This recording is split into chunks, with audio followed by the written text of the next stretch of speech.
How to install Adobe Reader on Windows 10 or 11. So if you want to install Adobe Reader on Windows 10 or 11, then what you need to do is you will have your Microsoft Store, right? So check your internet connection and then you need to open up your Microsoft Store.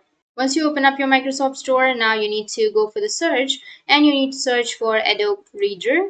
Once you search here, you will have all of these applications. So you need to go for the first application, which is Adobe Acrobat Reader. So you need to simply click on that.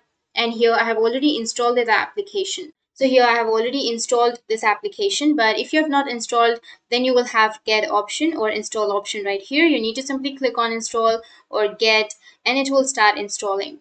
So for example, I'll be showing you in this one. So here you will have get, right? So once you click on get, it will start the install process. In the same way, you need to install this application. And once you install, you will have installed. And once you tap on get, your application will be installed.